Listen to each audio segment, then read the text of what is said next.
Well, welcome to the first episode. This is a thing that has been on both of our hearts, um, and we're going to call this Living the Gospel. We may not be perfect, but the more and more we do this, the better and better we'll get. So, my name is Alden Longsworth. I'm one of the preachers here at Wapakoneta First Church, and this is something God's been pushing me forward into doing more and more every day. So, I'll let my buddy over here talk about himself. Well, my name is Matt. You guys may or may not know me. My name is Matt Green. I've been attending Wapak First since about 2020. Um, my my wife and I we've been coming here since we were dating, and we got married in this church, and so we still we attend. I work full time at the fire department. Been there for almost 4 years. So right about in line for when I started coming to this church. Just about. um, yeah, my wife and I, we met in youth group, and then we through the Longsworths we started coming to this church and attending with them. Alden and I, we have a very special relationship with each other. We've known each other since high school, basically. It was my freshman year, Yeah, your junior year, I yeah, believe. it was somewhere around. I mean, I was driving, so Right. if that gives you an idea of where we were at, I was driving an old '97 Silverado pickup truck, and I was Alden's ride to Every day to school. school. So, yeah, our relationship began then, and it just evolved from there. We spend a lot of time with the Longsworth family, and I'm not saying that in a negative way. It is part of our weekly life. Well, and it And all started with those Matt Mondays. also, yeah, to Matt give would a Matt would come over every Monday and he would just hang out with the family, have some food that maybe he's never had before, just something different. I mean, it's all perspective on, what you eat. But it also started to grow into something more where we kind of noticed more of the Christian aspect coming into it. Christ was very easily influenced by food. I mean, you look at most of the times when he's talking to people and meeting with people, and it ended up being with food. it's over a meal. Most of the stuff's over a meal. I mean, it's grown and it's grown, and the more and more I look at it, when our Pastor Josh, was originally talking about life groups, I didn't realize that God was forming a life group in my life, and it's pretty amazing to look back and see that it all started just me from a text saying, "Hey, I need a ride to school. I missed the bus. Could you come pick me up?" And then I became his bus until I graduated, really. Yeah, and then Actually, until you started driving, yeah, but it was a couple years later. yeah, pretty close to the same thing. But no, we've both felt led and pushed a little bit by the Lord to start our own podcast. So here we are. This is our first episode, and we're gonna give it a shot. So I guess I also forgot to mention though that Matt and I are both really heavily into music. I'm currently finishing up my, I guess you could say, college career, getting ready to do my student teaching here soon. Where God has given me the gifts of music, and I only feel it right to share it with students. Alden has a much larger and much more available gift of music than I do, but I do. I love music. I've been in music since school, since fifth grade. Started your time in the band, and my primary instrument is trumpet. Alden's So primary is instrument mine. is trumpet. And so you can imagine how that would have evolved even more because we're Absolutely. spending a lot more time with each other Whether we wanted to uh, or not. in school, out of school, every week for dinner, and then finally and ultimately here at church. And now in this room. If you were to ask me probably last year, 2 years ago, even when Alden and I first met, if I was ever thinking that I'd be on a podcast, let alone starting and hosting a podcast, I'd probably tell you absolutely not. Why is that? Mostly because I tend to doubt myself a lot. If there's one thing that, well, I guess you could say the evil one has going against me, and that is self doubt. Self-doubt is one of your biggest problems. And when we get into conversations, sometimes I notice you kind of start to just shy away. Yep, hunker down just a little Mostly bit. because I don't know if what I'm saying is right, is wrong, and it could be as right could be, and I still think that it's wrong. But that's my own personal battle. I struggle with that. And Alden mentioned gifts, and to give you some. I mean, you guys have probably guessed if I work at the fire department, I probably like to serve people. And I would That's for say, sure. I would say that the gift that I have is service. I love music.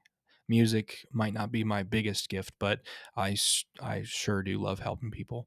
Um, Most times I have a hard time saying no to things, and He's not lying. that could put me in a bind because I might, somebody may ask me, "Hey, I need help with this project at my house," Chewing off something bigger than you and can then I have actually something eat. way larger than my capabilities. But guess what? I still said yes, and I still like to help people. And you know what? We figure it out if we can. It goes from there. So It goes from there. If we need more help, then I start to make phone calls and I start to call people that I know have more available knowledge about a certain subject and say, "Hey, we need your help." But all that to say, yeah, all that to say that he roasts people into other people's projects. well, there is that. Maybe I could be a good talker as well, but um, no, my primary gift, without a doubt, is service, and it reflects in my job. My job it can be a demanding job at times. We For those that know about the fire service, for those that don't know about the fire service, we're not just firefighters. We are EMTs or paramedics.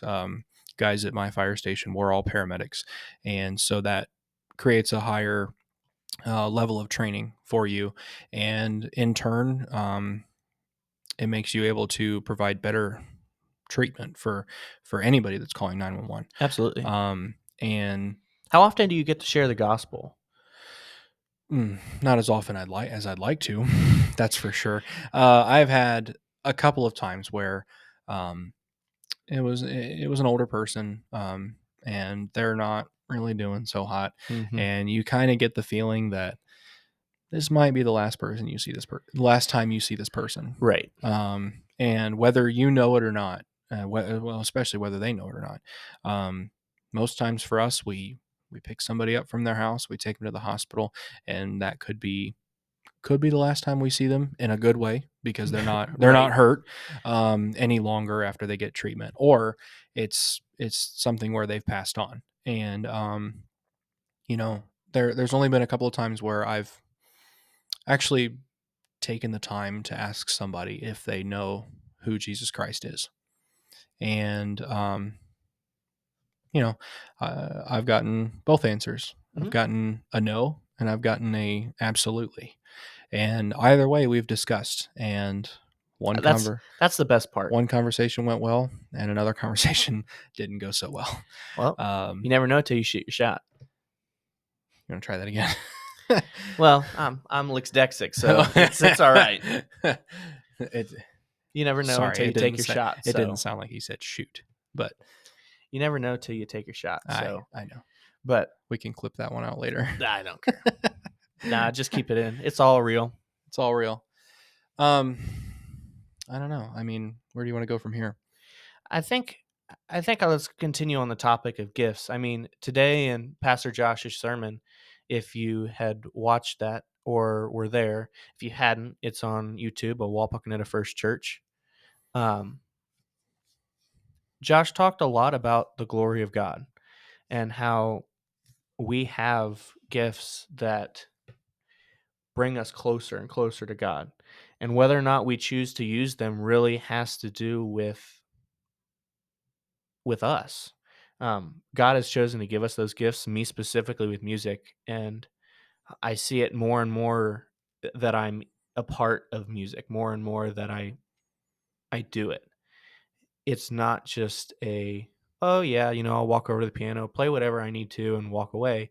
It's more of a, there are times that I'll sit down at the piano and I'll just play. And I'll tell you what, I couldn't play what I was playing 5 minutes ago on the piano because I have no clue where it came from. But times when the Holy Spirit just hits you smack dab in the Mm-hmm. face, Mm-hmm. And all you do is just start playing. Yep.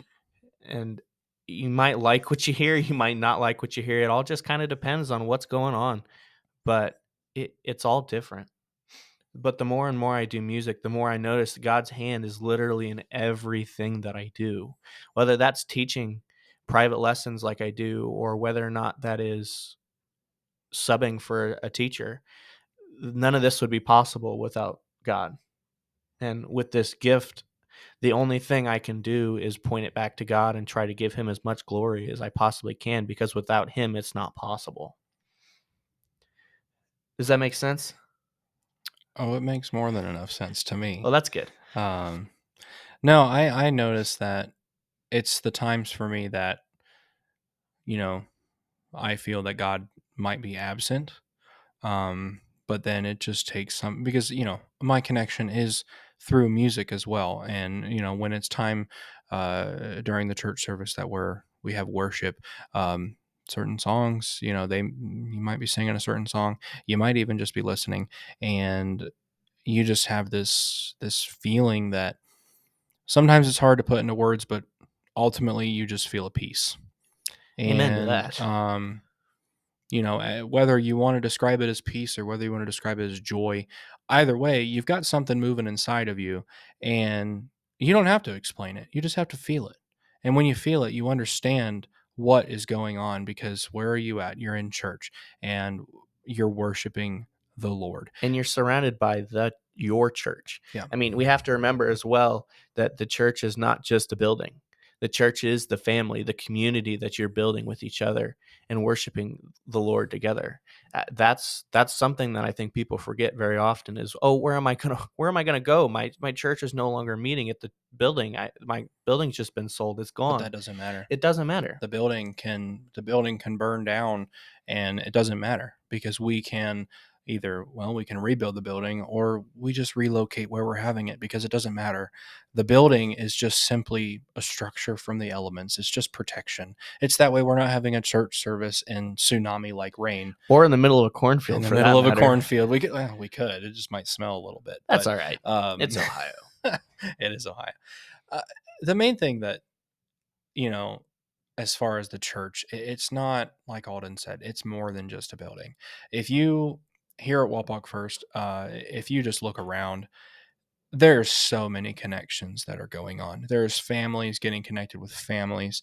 There's children in this church that are developing friendships. And well, there's adults that's developing friendships. And honestly, in the few years that I've been coming to Walpock, people have come, people have gone. And what's the main thing that they're here for? Hopefully to get something more out of the gospel. And if that doesn't work for them, then they decide they want to go somewhere else. Well, best of luck to you.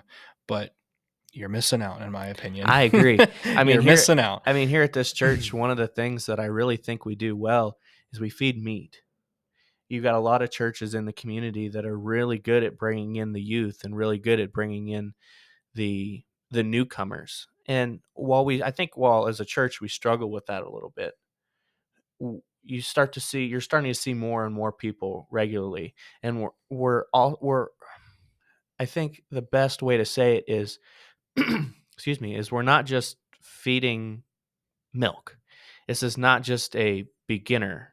While beginners, as a baby, it needs its milk, you also have to remember that at the older you get, the more substance you need, and you can't just live off of milk. So I think some of these churches in the community, while they're giving milk and starting these people off, their understanding is not this deep. It's more right here in the Yeah, it's shallows. always on the surface level. Right. And I've seen it from many churches. There's no reason to My, name them and everything, well, we're but not going to right. name, I won't do that. That'll start turf wars. Um, It's true. or foam archery battles. Sure. Yeah, that would be fun. Those are fun. My wife and I, when we were dating and then we got engaged, of course, we basically went church shopping. That's a great way to put it. Church shopping. We did, and in this immediate area, there's probably at least a dozen churches that you can attend, At least. at least. And while we didn't go to some of them, because um, I mean, we're not Catholic. We weren't born Catholic, so we didn't have any business going to a Catholic church. Because, well, is that where we understand things? No. So we went to churches that we felt we might understand a little bit more. We went to local Methodist churches. We went to some local Baptist churches. We went to some local Lutheran churches, Mhm. and it's just ultimately it became a thing You went of, down the aisle and you we looked at went all right down the aisle, these different and churches, and some of them have a shiny face, some of them have a dull face, some of them look like there's a lot inside, but it's really just a big box that's wrapped up with a very little tiny substance on the inside. right. Um, and believe me when I tell you, my own personal opinion is numbers in a church do not matter if you do not have investment. Yeah, And what I have seen from our church here at Walpock First, and this makes me extremely proud to be a part of this church, is that we have investment. We have older people in this church. It could be adults from ranging 30s to 50s. It could be our seniors from 60s and up. And it could honestly, it could be our youth. It doesn't matter, but we have investment. And what I see is you have the older folks that are feeding into the younger people, and that doesn't limit to the youth. The younger people are people my age, are people Alden's age. right. I'm only 24. And I Alden's think almost I'm 22. going to stop you for a That's minute. I fine. think one of the things that our church needs to kind of look at more, and this is hopefully this is where this reaches, is more towards the people our age, Yeah. because I feel like our church is lacking in people that age, that 18 to 30. 18 to 30 is a good bet, but when you're in your 30s, by that point you might have a family established, Right. and you might be starting to keep your kids here at this church. So you want to get to the range of the people that are beginning stages of a marriage, or they've exited out of high school, they're going to college, and what's the one thing that colleges tend to do? Pull people away from Christ. Let's just call a spade a spade. It really is. Colleges aren't evil by nature, but the teachings at college tend to pull people away. And where they should be is coming home to church, or finding a church That's the thing. that's in their college community. One of the biggest things that I've noticed about kids my age and your age is definitely that you'll see them go off to college, and they come when they're home, they're at church, but when they go away, parents haven't taken the time to go out and find that church with their kid. Spend time where their child is going to be, to know these are good places, these are bad places, figuring all that out to make sure their child is well attended to. But most importantly, I think the church is really where you need to find them. If you go looking at certain churches, like I'm going to school in Fort Wayne currently, and the church that I was going to at that point in time, if you look at the amount of kids that are there from, like I said, 18 to 24, is very high. We're pulling in from all these colleges in the area, and it's working and working.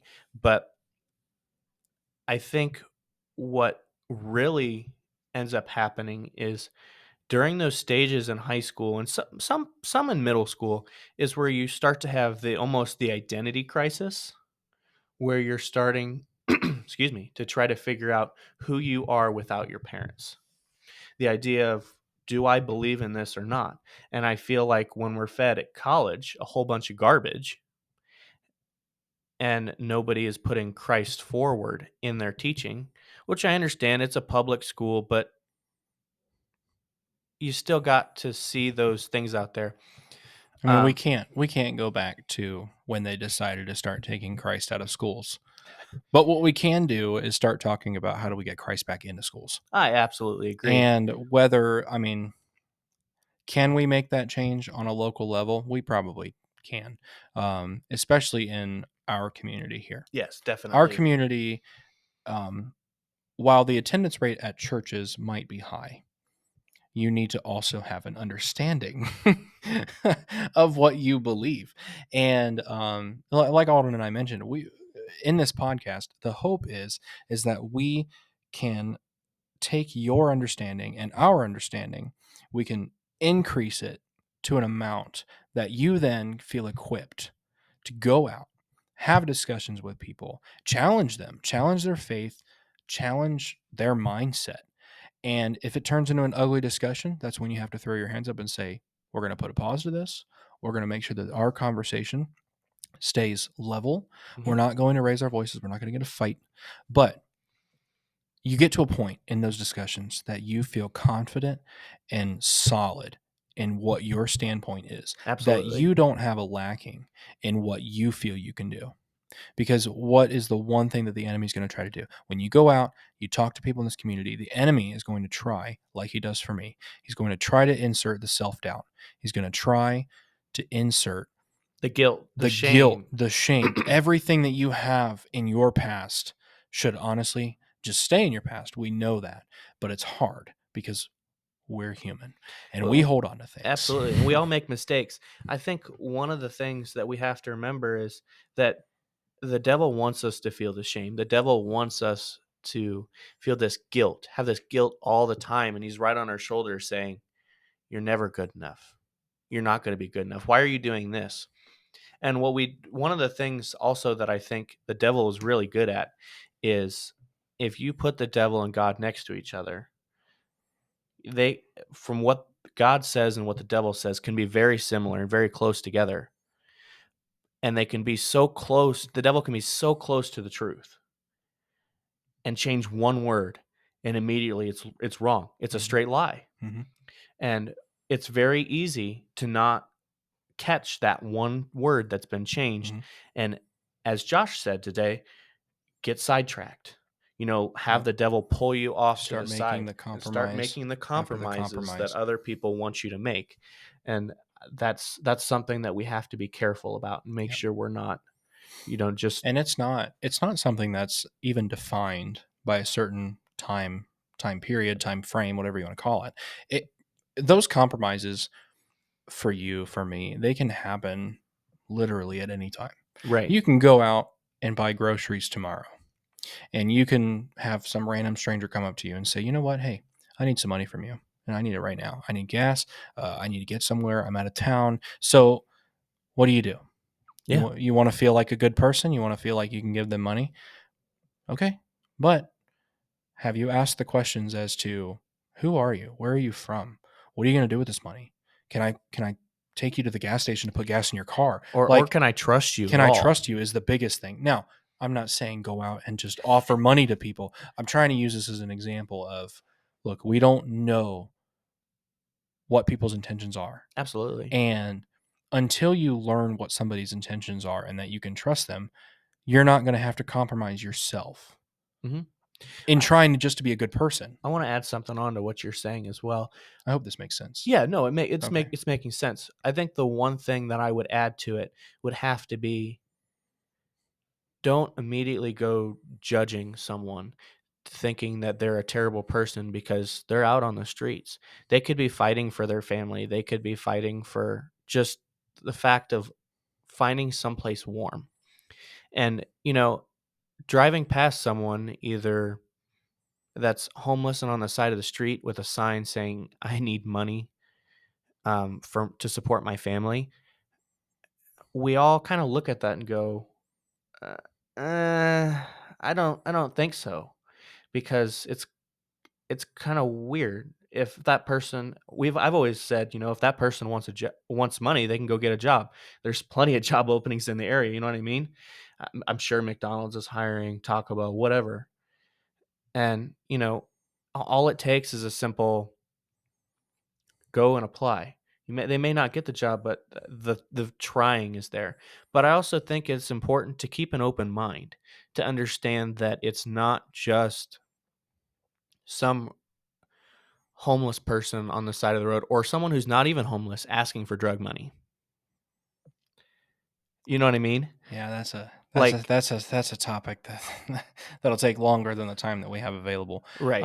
But you know, we can discuss those things. But I see what you're saying. It's more about being open minded and trying to keep yourself centered Yeah, with the love and the grace that Christ has to offer, absolutely. rather than bypassing somebody and saying, well, they're no good. That person is absolutely no good. I don't trust that person. Well, you don't know them. So how can you trust them? You don't know them. Exactly. Yeah, I mean, you got to give everyone, almost everyone. Well, actually, I'm going to go back and say you have to give everyone the benefit of the doubt. By you going out and judging, how are you any better than that person? Yeah. I mean, I've always been told, do you know that that person's a jerk? Well, no. Have you ever talked to that person? Well, no. So how do you know? So you don't know. So it's let the jerk be the jerk. If you go out and you say hi to someone and they go, "Ugh, how dare you say hi to me?" Well, you let the jerk be the jerk, You pretty but much you established put that. yourself out there. Yeah. But most of the time, what you'll find is someone will really appreciate the fact that you took the time to say hi. And what are we programmed to do? I mean, to further your point, I mean, we are programmed on a day to day basis. You wake up, you go to work, you come home. You might go to the grocery store. You might go home and just start making dinner. You got kids, you got to corral the kids. You got to go pick them up from school, or they're young enough and you are the school for that point. Right. But your daily life, well, obviously, it revolves around you. And if you pass somebody at work, or for our college kids, if you're going to school, you pass somebody in the hallway and they say, hey, how you doing? What's our number one answer that we always say? Oh, I'm good. It's just it's it's a it's passing it's a passing. Yep, passing I'm answer. good, I'm just fine, I'm great. Oh, living the life. Oh, living the dream. Like everything that you can think of as far as just a mundane Mhm. half answer that you can give, we're programmed to give that. Why? Because we don't stop and have a conversation with anybody. And honestly, this world moves so quick. It really And does. our day to day lives, mine included, is just filled sometimes. It is chock full of just stuff. And that's the thing. And you don't feel like you have time to even stop and have a discussion with a person. And that's the thing. I mean, if you feel like you can't stop and have a discussion with someone, how can you stop and put time during your day to make sure that you're worshiping, to make sure you're reading, make sure you're praying? I mean, it all builds up. If you don't have that time to stop and have maybe a 10-second conversation, Mm-hmm. how are you going to have time for God? Mm-hmm. You got to carve that time out. You know, you have, there's points in times where you'll find that you feel like you don't have any time, and you feel like you got this big thing in front of you and you don't know how to do it or how to even go towards it. Well, the answer is, how do you eat the elephant? Do you know? One bite at a time. One bite at a time. That's always the answer. I mean, I personally have been trying to make sure that I read the Bible, at least a Bible verse every day. Mm-hmm. And I'm sitting here at I think 144, 145 days in a row of at least getting my Bible out and reading. And that's not me saying, "Oh, look at me." The point is, take that time. Whether you're sitting on the toilet and using the bathroom in the morning, pull out your Bible or pull out your phone. Most of us probably have the YouVersion app. Just pull it out, read the verse of the day, do the daily devotion, and look, it's a step in the right direction. It's not going to solve all your problems, but Yeah. what it's going to do is it's going to But you put you on can the right you can get right step. daily exposure. And really it's just about exposure. You don't have to understand the Bible on the first day. But just like Alden said, how do you eat an elephant? One bite at a One time. bite at a And time. that's actually something from Alden's dad. Yeah, Well, which I we'll assume. pick up. We'll take. Well, let me. Sorry to Yeah, interrupt you here. I don't mean to stop you. We'll take some time. We thank you for hopefully listening in and attending this. Unfortunately, we're out of time right now, but we're going to pick up on our next episode, and we appreciate your time. Thank you again for listening to the podcast, Living the Gospel. living the gospel. Got to get that set in our head. Got to get that set in our head. So, thank you so much. We appreciate your time, and we hope to see you in the next episode. See ya. God bless.